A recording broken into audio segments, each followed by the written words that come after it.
முக்கிய செய்திகள். அரசுக்கு எதிராக போராடிய 5000க்கும் மேற்பட்டோர் படுகொலை.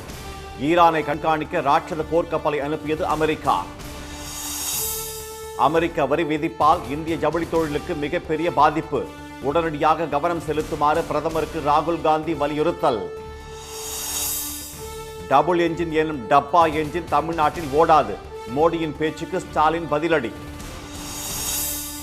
மகாராஷ்டிரா மாநில உள்ளாட்சி தேர்தலில் அடுத்தடுத்து நிகழும் திருப்பங்கள். மேயர் பதவியை கைப்பற்ற உத்தவ் தாக்கரே கட்சியுடன் கைகோர்க்கிறது பாஜக.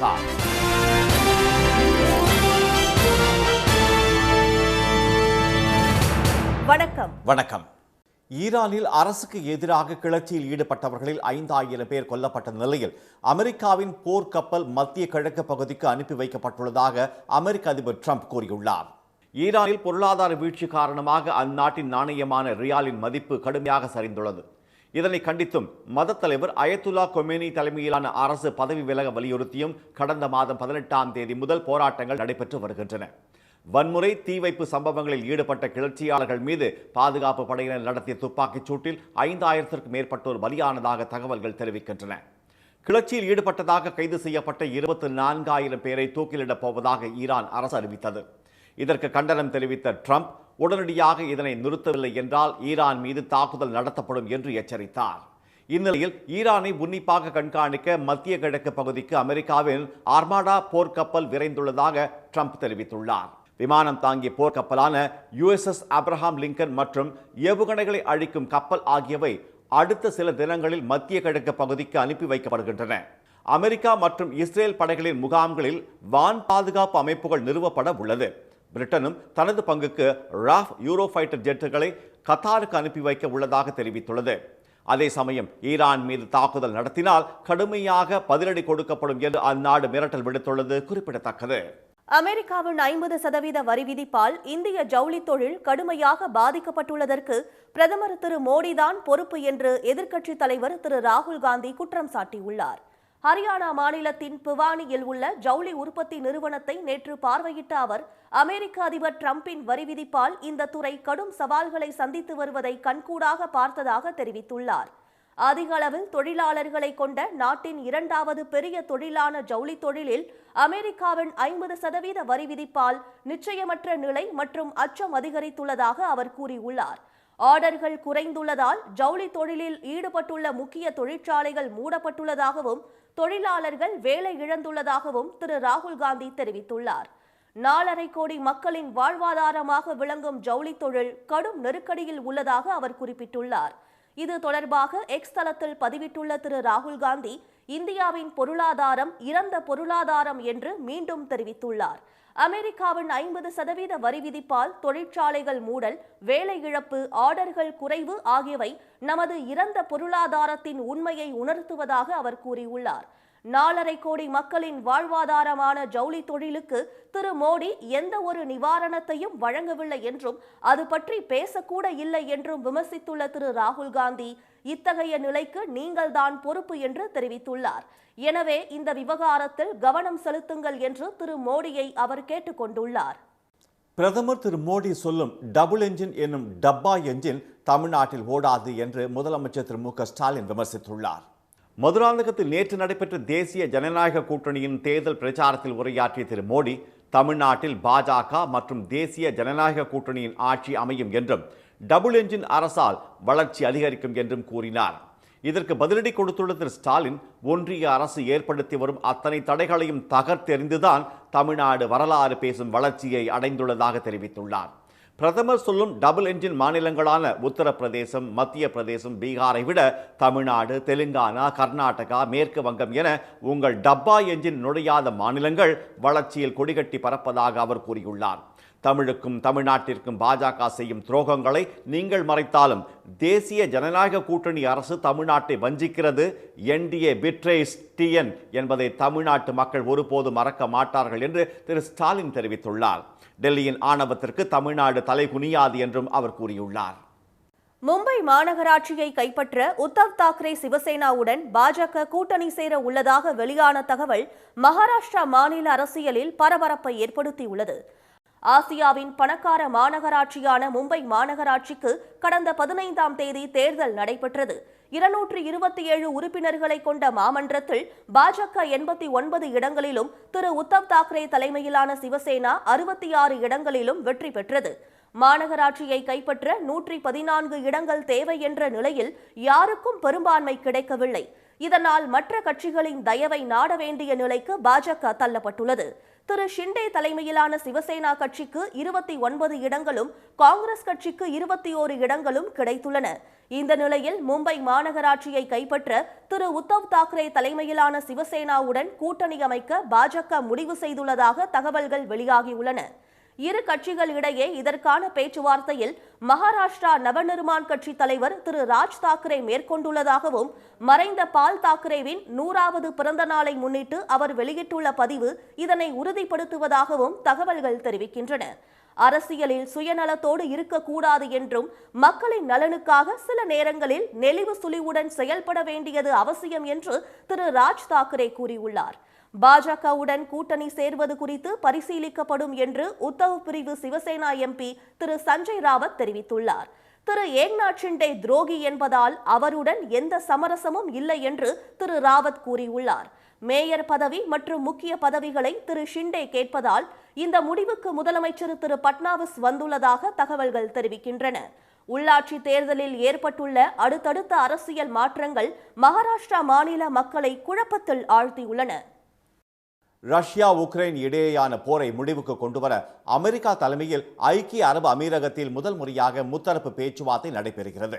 நாட்டோ அமைப்பில் சேர எதிர்ப்பு தெரிவித்து உக்ரைன் மீது 2022ஆம் ஆண்டு ரஷ்யா தாக்குதலை தொடங்கியது. பதிலுக்கு ரஷ்யா மீது உக்ரைனும் தாக்குதல் நடத்தியது.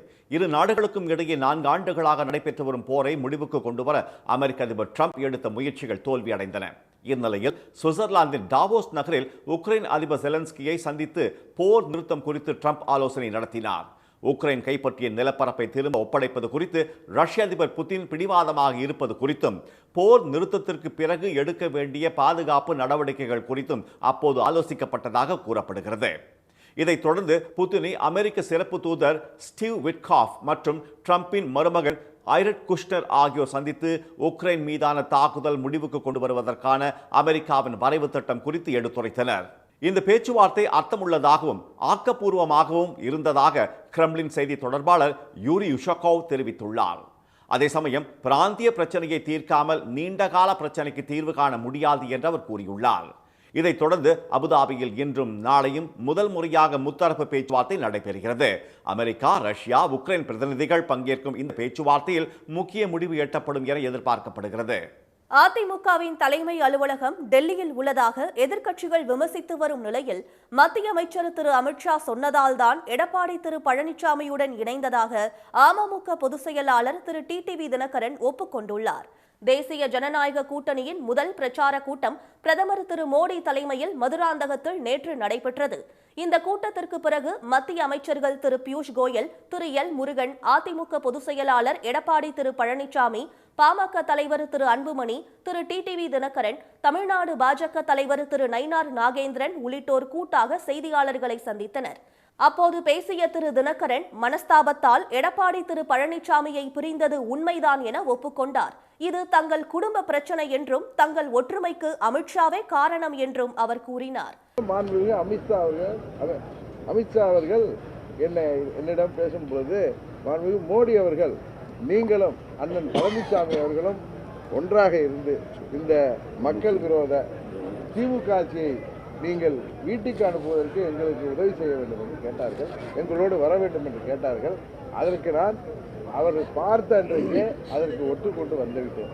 எடப்பாடி திரு பழனிசாமியிடம் ஒற்றுமையாக இருக்க வேண்டும் என்று திரு அமித்ஷா கேட்டுக்கொண்டதால் தான் இந்த கூட்டணி அமைந்ததாகவும் திரு தினகரன் கூறினார். ஒருவரை ஒருவர் பார்த்தவுடனே எடப்பாடியும் தாமும் சேர்ந்து விட்டதாகவும், இதில் அச்சுறுத்தலோ அழுத்தமோ யாருக்கும் இல்லை என்றும் அவர் தெரிவித்தார். பின்னர் செய்தியாளர்களிடம் பேசிய எடப்பாடி திரு பழனிசாமி, தங்கள் கூட்டணிதான் வலிமையானது என்றும், மேலும் சில கட்சிகள் இணைய உள்ளதாகவும் கூறினார். தேசிய ஜனநாயக கூட்டணியிலே பாட்டாளி மக்கள் கட்சி, அம்மா மக்கள் முன்னேற்ற கழகம், இன்னும் பல கட்சிகள் எங்களோடு இணைந்திருக்கின்றன. இன்னும் சில கட்சிகள் இணைய இருக்கின்றன. இப்பொழுது தமிழகத்திலே வலிமையான கூட்டணி அமைத்துள்ள கட்சி என்று சொன்னால் அதிமுக தேசிய ஜனநாயக கூட்டணி தான் என்பதை இந்த நேரத்தில் தெளிவுபடுத்த கடமைப்பட்டிருக்கின்றோம். எடப்பாடி தலைமையை ஏற்பதை விட தூக்குமாட்டி சாவதை மேல் துரோகத்திற்கான நோபல் பரிசுக்கு தகுதியானவர் எடப்பாடி திரு பழனிசாமி தான் என டிடிவி தினகரன் தொடர்ந்து விமர்சித்து வந்தது குறித்து செய்தியாளர்கள் கேள்வி எழுப்பினர். அப்போது டென்ஷனான எடப்பாடி திரு பழனிசாமி வேறு ஏதாவது நல்ல கேள்வி இருந்தால் கேளுங்கள் என்று கூறினார். இதற்கிடையே அதிமுக கூட்டணியில் திரு டிடிவி தினகரன் இணைந்ததற்கு எதிர்ப்பு தெரிவித்து அமமுக துணை பொதுச் செயலாளர் மாணிக்கராஜா முதலமைச்சர் திரு மு.க.ஸ்டாலின் முன்னிலையில் திமுகவில் இணைந்தார். தொண்டர்களின் கருத்துக்களை புறக்கணித்து அதிமுகவிடம் டிடிவி தினகரன் கூட்டணி சேர்ந்துள்ளதாகவும் அவர் குற்றம் சாட்டினார்.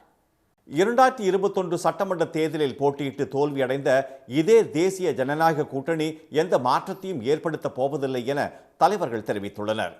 சென்னையில் செய்தியாளர்களிடம் பேசிய அமைச்சர் திரு சிவசங்கர், தேர்தல் வரும் போதெல்லாம் தமிழ்நாடு வரும் பிரதமர் திரு மோடி பஞ்ச் டயலாக் பேசுவதாக நினைத்து கொண்டு கவுண்டவுன் ஸ்டார்ட் ஆகிவிட்டதாக கூறியிருக்கிறார். யாருக்கு கவுண்டவுன் ஸ்டார்ட் என்பதை தேர்தல் முடிவுகள் அவருக்கு சொல்லும் என்று கூறினார். இல்லை, மோடி ஒவ்வொரு முறை தமிழ்நாட்டுக்கு சட்டமன்ற தேர்தல் நாடாளுமன்ற தேர்தல் என்று வருகின்ற போதெல்லாம் இது போலலாம் ஏதாவது ஒன்று சொல்லுவார். அவர் பஞ்ச் டயலாக் சொல்கிறதா நினச்சிட்டு பேசிட்டு போவார். ஆனால் தமிழ்நாட்டு மக்கள் அவருக்கு பஞ்சு கொடுப்பாங்க. அவருக்கு தமிழ்நாட்டு தேர்தல் முடிவுகள் சொல்லும் யாருக்கு கவுண்டவுன் என்பதை. எடப்பாடியை பொறுத்தவரை அவர் அவங்கள்ட்ட ஃபுல்லாக சரண்டர் ஆகிட்டார். அதனால் மோடி சொல்கிறத அவர் எதிர்த்து பேச மாட்டார். இவர் தனியாக ஒரு ஆவர்த்தனமாக சொல்லிட்டு இருப்பார், அதிமுக ஆட்சின்னு. சென்னை விமான நிலையத்தில் செய்தியாளர்களிடம் பேசிய விடுதலை சிறுத்தைகள் கட்சி தலைவர் திரு தொல் திருமாவளவன், கடந்த 2021 சட்டமன்ற தேர்தலின் போது உருவான அதே கூட்டணி தான் இப்போது உருவாகி இருப்பதாகவும், அதில் இடம்பெற்றிருந்த தேமுதிக தற்போது இடம்பெறாததால் அது முழுமை அடையாத கூட்டணி என்றும் கூறினார். அதிமுக கூட்டணி என்று சொல்வதற்கு பதிலாக இப்போது தேசிய ஜனநாயக கூட்டணி என்று சொல்லுகிற அளவுக்கு அதிமுக பலவீனம் அடைந்திருப்பதாகவும், திமுக கூட்டணியை வெற்றி பெறுவதற்கு ஏதுவான கூறுகள் ஏதும் அவர்களிடம் இல்லை என்றும் அவர் தெரிவித்தார். அதிமுக தலைமையிலான கூட்டணி என்று சொல்வதற்கு பதிலாக இப்போது தேசிய ஜனநாயக கூட்டணி என்று சொல்லுகிற அளவுக்கு அதிமுக பலவீனம் அடைந்திருக்கிறது இன்றைக்கு வெளிப்படையாக தெரிகிறது. எனவே அவர்கள் திமுக கூட்டணியை வெற்றி பெறுவதற்கு ஏதுவான கூறுகள் எதுவும் இல்லை. தேசிய ஜனநாயக கூட்டணிக்கு வராத கட்சிகளை எல்லாம் பாஜக மறைமுகமாக பல்வேறு யுக்திகளை கையாண்டு மிரட்டி வருவதாக திரு திருமாவளவன் குற்றம் சாட்டினார். இந்திய கம்யூனிஸ்ட் மாநில செயலாளர் திரு வீரபாண்டியன் விடுத்துள்ள அறிக்கையில், தமிழ்நாட்டுக்கு ஒன்றிய அரசு வழங்க வேண்டிய சட்டப்பூர்வ நிதி பகிர்வை வழங்காமல் 11 ஆண்டுகளாக வஞ்சித்து வருவதை யாரும் மறந்துவிடவில்லை என சுட்டிக்காட்டியுள்ளார். ஊழல் வழக்கில் தண்டிக்கப்பட்டவர்களின் காலில் விழுந்து ஆட்சியை கைப்பற்றிய எடப்பாடி திரு பழனிசாமி, மருத்துவத்துறையில் பல கோடி ரூபாய் ஊழல் குற்றச்சாட்டுக்கு ஆளான டாக்டர் அன்புமணி போன்ற தலைவர்களை மேடையில் வைத்துக் கொண்டு ஊழலை பற்றி பேச திரு மோடிக்கு யோகியதை இல்லை என்று அவர் தெரிவித்துள்ளார். விருதுநகரில் செய்தியாளர்களை சந்தித்த காங்கிரஸ் எம்பி திரு மாணிக்கம் தாக்கூர், அமலாக்கத்துறை, சிபிஐ, வருமான வரித்துறை அமைப்புகள் இரவு பகல் பார்க்காமல் வேலை செய்து தமிழ்நாட்டில் என்டிஏ கூட்டணியை உருவாக்கியுள்ளதாக விமர்சித்தார். சிபிஐ, இடி, ஐடியினுடைய முழு நேர பணி இந்த தேசிய என்டிஏயை ஒரு மேடையில் கொண்டு வருவதற்காக பணி. உண்மையிலேயே இன்னைக்கு இந்த பெருமை, அதாவது என்னட்டுன்னா இது எல்லாத்தையும் அந்த ஒரே மேடையில் கொண்டு வந்து உட்கார வச்ச பெருமைங்கிறது சிபிஐ டைரக்டருக்கும், இடி டைரக்டருக்கும், இன்கம் டேக்ஸ் கமிஷனருக்கு தான் சரி. அவர்களுக்கு என்னுடைய பாராட்டுகள். மதுரை கோவைக்கு வர வேண்டிய மெட்ரோ ரயில் திட்டத்துக்கு அனுமதி தராமல் தமிழ்நாட்டை திரு மோடி மாற்றாந்தாய் மனப்பான்மையுடன் பார்ப்பதாக மாணிக்கம் தாக்கூர் தெரிவித்தார். சென்னை பாரிமுனை பேருந்து நிலையம் நவீனப்படுத்தப்பட உள்ள நிலையில் தீவுத்திடலில் தற்காலிக பேருந்து நிலையம் மக்கள் பயன்பாட்டிற்கு திறக்கப்பட்டுள்ளது. 823 கோடி ரூபாய் மதிப்பீட்டில் நவீனப்படுத்தப்பட உள்ள பாரிமுனை பேருந்து நிலையத்தில் பேருந்து நிலையம், பன்னடுக்கு வாகன நிறுத்துமிடம், வணிக வளாகம் உள்ளிட்ட வசதிகள் அமைக்கப்பட உள்ளது. இதன் காரணமாக பாரிமுனை பேருந்து நிலையம் மூடப்பட்டு அதற்கு பதிலாக ராயபுரம் மேம்பாலம் அருகில் ஒரு தற்காலிக பேருந்து நிலையமும் தீவுத்திடலில் ஒரு தற்காலிக பேருந்து நிலையமும் அமைக்கப்பட்டுள்ளன. தீவுத்திடலில் அனைத்து வசதிகளுடன் கூடிய தற்காலிக பேருந்து நிலையத்தை அமைச்சர்கள் திரு சிவசங்கர், திரு சேகர்பாபு ஆகியோர் மக்கள் பயன்பாட்டிற்காக நேற்று திறந்து வைத்தனர். தொடர்ந்து செய்தியாளர்களிடம் பேசிய அமைச்சர் திரு சேகர்பாபு, பாரிமுனை பேருந்து நிலைய திட்ட பணிகளை முதலமைச்சர் திரு மு.க.ஸ்டாலின் வரும் 29ஆம் தேதி தொடங்கி வைக்க உள்ளதாக தெரிவித்துள்ளார். அனைத்து வசதிகளையும் உள்ளடக்கி இன்றைக்கு இந்த தற்காலிக பேருந்து நிலையத்தை மாண்புமிகு போக்குவரத்து துறை அமைச்சர் சிவசங்கர் அவர்கள் என்னுடைய முன்னிலையிலேயே இன்றைக்கு இந்த பேருந்து நிலையத்தை தற்காலிக பேருந்து நிலையத்தை துவக்கி வைத்திருக்கின்றார்கள். பாரிமுனை பேருந்து நிலையத்தில் எவ்வளவு பேருந்துகள் எத்தனை நடைகள் இயக்கப்பட்டு வந்ததோ அதில் சற்றும் குறையாமல் இயக்கப்படும் என திரு சேகர்பாபு கூறினார். பாரிமுனை புதிய பேருந்து நிலையம் விரைவாக கட்டி முடிக்கப்படும் என்று அவர் தெரிவித்துள்ளார். பாரிமுனை பேருந்து நிலைய அடிக்கல் நாட்டு விழாவிற்கு வரும் முதலமைச்சர் திரு ஸ்டாலின் பேருந்து நிலைய திறப்பு விழாவிற்கும் முதலமைச்சராகவே வந்து திறந்து வைப்பார் என திரு சேகர்பாபு கூறியுள்ளார். வட மாநிலங்களில் கடும் பனிப்பொழிவால் இயல்பு வாழ்க்கை கடுமையாக பாதிக்கப்பட்டுள்ளது. ஜம்மு காஷ்மீரின் அனந்த்நாக், பத்காம் உள்ளிட்ட மாவட்டங்களில் மழை சாரல் போல பனி கொட்டியது. இதனால் வீடுகளின் மேற்கூரைகள், மரங்கள், வாகனங்கள் என அனைத்துமே வெள்ளை கம்பளம் போர்த்தியது போல காட்சியளித்தன. குல்மார்க் வீதிகளில் 2 அங்குல உயரத்துக்கு பனி படர்ந்துள்ளது. குப்வாரா, பாரமுல்லா, ஷோபியான் மாவட்டங்களிலும் ஆங்காங்கு பனிக்குவியல்கள் நிறைந்து காணப்பட்டன. பதர்வா பள்ளத்தாக்கு பகுதியிலும் உறைபனி கொட்டி கிடப்பதால் சாலைகளில் வாகனங்கள் மெதுவாக ஊர்ந்து சென்றன. லடாக் யூனியன் பிரதேசத்தின் பல பகுதிகளில் நிலவும் கடுமையான பனிப்பொழிவால் காணும் இடம் எல்லாம் வெண்ணிறமாக மாறி கண்களுக்கு விருந்து படைத்து வருகின்றன. இமாச்சல பிரதேச மாநிலம் ஷிம்லாவில் அதிகாலையில் கடும் பனிப்பொழிவு காரணமாக சாலைகளில் வாகனங்கள் முகப்பு விளக்கை ஒளிரவிட்டபடி சென்றன.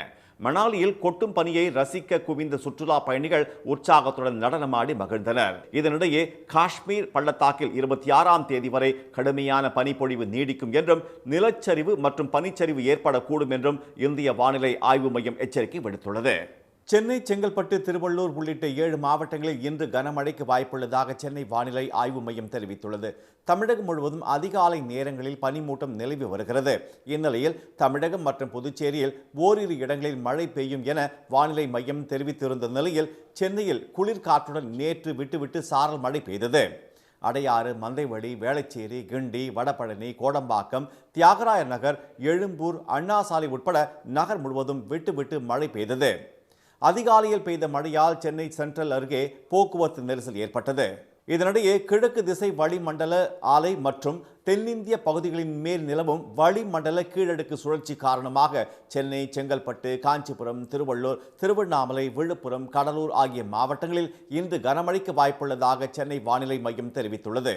நாளை மறுநாள் வரை தமிழகத்தில் மழைக்கு வாய்ப்புள்ளதாகவும் தெரிவிக்கப்பட்டுள்ளது.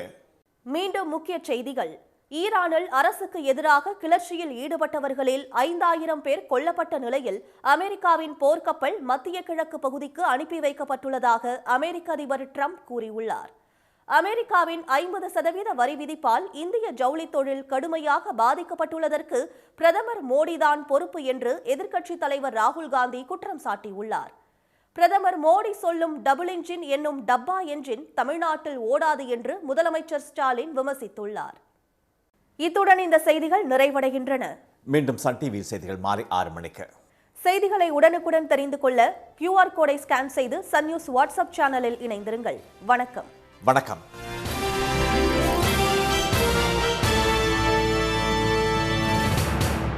உடனுக்குடன் செய்திகளை தெரிந்து கொள்ள சன் நியூஸ் பெல் ஐகானை கிளிக் பண்ணுங்க.